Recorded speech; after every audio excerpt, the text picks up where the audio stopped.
জাদুকর ব্যক্তি বা তান্ত্রিক ব্যক্তিকে ধ্বংস করে দেওয়ার আমল।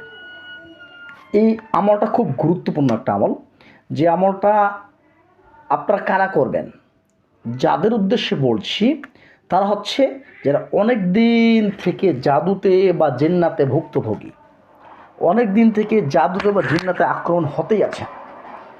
এক কবিরাজের কাছে যাই জাদু জিন্নাত কাটাচ্ছেন, আরেকবার আসসালামু আলাইকুম ওয়া রাহমাতুল্লাহ। আপনারা সকলেই কেমন আছেন? আশা করছি আলহামদুলিল্লাহ আপনারা সকলে ভালো আছেন এবং সুস্থ আছেন। দোয়া করি আপনারা সকলে ভালো থাকেন এবং সুস্থ থাকেন, এই দয়া কামনা করছি। আপনারা দেখছেন জিন ও জাদু ডক্টর ইউটিউব চ্যানেল এবং কি Shifa homeo and Ruqyah centre Facebook page. আপনাদেরকে আজকে গুরুত্বপূর্ণ একটা বিষয় নিয়ে আলোচনা করবো সম্মানিত বন্ধুরা আমার। আজকের বিষয়টি হচ্ছে যে জাদুকর ব্যক্তি বা তান্ত্রিক ব্যক্তিকে ধ্বংস করে দেওয়ার আমল। এই আমলটা খুব গুরুত্বপূর্ণ একটা আমল, যে আমলটা আপনারা কারা করবেন, যাদের উদ্দেশ্যে বলছি তারা হচ্ছে যারা অনেক দিন থেকে জাদুতে বা জিন্নাতে ভুক্তভোগী, অনেক দিন থেকে জাদুতে বা জিন্নাতে আক্রমণ হতেই আছে। এক কবিরাজের কাছে যাই জাদু জিন্নাত কাটাচ্ছেন, আরেকবার চালান আসতেছে। আরেক কবিরাজের কাছে যাই জাদু জিন্নাত কাটাচ্ছেন, আরেকবার চলে আসতেছে। আরেক কবিরাজের কাছে বানকুফরি কাটাচ্ছেন, আরেকবার চলে আসতেছে। এরকম যাদের ঘটনা ঘটছে বা এরকম যাদের সমস্যাগুলো হচ্ছে, এদের জন্য বিশেষ করে কাজ করতে করতে বা চিকিৎসা নিতে নিতে নিজের পকেটকে আপনারা একদম ফাঁকা করে ফেলেছেন। চিকিৎসা নেওয়ার তাদের আর কোনো সাধ্য নেই, কিন্তু আপনার জানা মতে বা আপনার জানা আছে ওই ব্যক্তি কি আপনার উপরে জাদু করছে, বা ওই ব্যক্তি ওই কবিরাজের মাধ্যমে জাদু করছে, এরকম আপনার জানা আছে, সব কিছুই আপনার জানা আছে। তো সেই ব্যক্তিরাই আপনারা এই আমলটি করার চেষ্টা করবেন। যদি ইখলাসের সহিত নিয়ত করে আমলটি করেন যে জাদু করছে, সে ব্যক্তিও ধ্বংস হয়ে যাবে এবং যে ব্যক্তির মাধ্যমে জাদু করাচ্ছে সেই ব্যক্তিও ধ্বংস হয়ে যাবে ইনশাআল্লাহ। এটা আল্লাহর কুরআনের আয়াতের পাওয়ার। একবার করে দেখুন, আলহামদুলিল্লাহ আশা করা যায় অবশ্যই আপনার আমল বিষয়টা বুঝতে পারবেন ইনশাআল্লাহ। সম্মানিত বন্ধুরা আমার, আমলটি হচ্ছে যে কোনো দিন থেকে শুরু করতে পারবেন। আমলটি মাত্র 21 দিনের। 21 দিনে যদি সফলতা হন আলহামদুলিল্লাহ, যদি 21 দিনে সফলতা না হন তাহলে 41 দিনে আমলটি করবেন। 41 দিনের মধ্যেই আপনার রেজাল্ট পেয়ে যাবেন ইনশাআল্লাহ। এটা হচ্ছে আমলটি আপনি কী করবেন, মোটা লবণ নেবেন। কী লবণ নেবেন? মোটা লবণ। মোটা লবণের উপরে আপনি প্রতিদিন সূরাতুল কাহাফ আয়াত নম্বর 100, আমি আবারও বলছি সূরাতুল কাহাফ আয়াত নম্বর 100, এই আমলটি আপনি 111 বার করে পাঠ করবেন।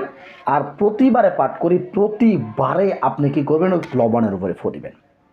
অবশ্যই আমলটি শুরু করার আগে ইস্তেগফার, দরুদ ইব্রাহিম, সূরাতুল ফাতিহা বেজলা সংখ্যায় 3 বার 5 বার বা 7 বার বা 11 বার করে পাঠ করে নেবেন।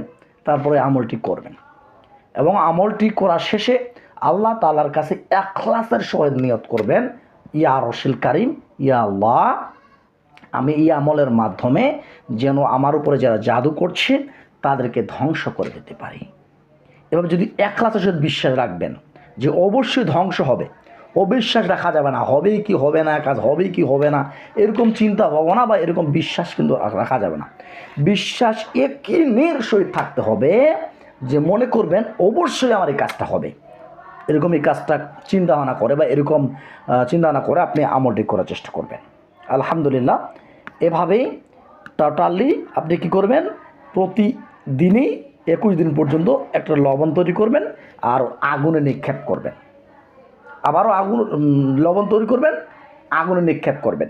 তাহলে 21 দিনে 21 বার হয়, 21 বার আপনার লবণ নিক্ষেপ করা হচ্ছে আগুনের মধ্যে। এখন যদি 21 দিন সফলতা না হয়, আমি প্রথমে বলেছিলাম, তাহলে 41 দিনে করার চেষ্টা করবেন। আশা করা যায় আপনি ভালো রেজাল্ট পাবেন ইনশাআল্লাহ। এবং এই আমলটি তো চলছেই, এবং প্রতি 5 ওয়াক্ত নামাজে আপনি সূরাতুল কাহাফ আয়াত নম্বর 100 এই আমলটি ইস্তেগফার, দরুদ ইব্রাহিম, সূরাতুল ফাতিহা, ইস্তেগফার, দরুদ ইব্রাহিম, সূরাতুল ফাতিহা বেজোড়া সংখ্যায় পাঠ করে এই আমলটি সূরা কাহাফের 100 নম্বর আয়াতটি 21 বার করে পাঠ করবেন। আর আল্লাহর কাছে মোনাজাত করবেন, আল্লাহ তাআলা যেন আপনার এই আমলটিকে কবুল করে নেন। এভাবে 5 ওয়াক্ত নামাজে 5 বার আপনাকে দোয়া করতে হবে এবং কান্নাকাটি করতে হবে, অন্তর থেকে আল্লাহর কাছে কান্না করবেন, আল্লাহর কাছে দোয়া করবেন, আল্লাহ যেন আমলটি আপনার কবুল করে নেন। এভাবে আমলটা যদি 21 দিনে সফলতা হন আলহামদুলিল্লাহ, তাহলে আমলটা বন্ধ। যদি 21 দিনে সফল না হন তাহলে 41 দিন করুন, দেখবেন আপনার চোখের সামনে সেই ব্যক্তিরা ধ্বংস হয়ে যাচ্ছে। সেই ব্যক্তিদের পরিবারের মধ্যে ধ্বংসত্ব সৃষ্টি হয়ে গেছে এবং সেই পরিবারের মধ্যে একটার পর একটা রোগ বলে লেগে থাকবে এবং ওই ব্যক্তিদের বড় বড় কোনো ফানা যাইতে থাকবে, এরকম খেয়াল করবেন ইনশাআল্লাহ। এবং যে জাদুকর ছিল সেই ব্যক্তিও ধ্বংস হতে শুরু করবে ইনশাআল্লাহ। শুধু আপনার কি রাখতে হবে? ইখলাসের সহিত বিশ্বাস। কারণ আপনি কিসের আমল করছেন? এটা কোরআনের আয়াতের আমল। কোরআনের আয়াত কখনো মিথ্যা হতে পারে না, আল্লাহ তাআলার বাণী। অবশ্যই আল্লাহর কাছে ইখলাসের নিয়ত করে যদি আপনি নিয়ত খাঁটি করে আমলটি করার চেষ্টা করেন তাহলে অবশ্যই আপনি সফলতা পাবেন ইনশাআল্লাহ। সম্মানিত বন্ধুরা আমার, এই ছিল আমাদের ভিডিওটি।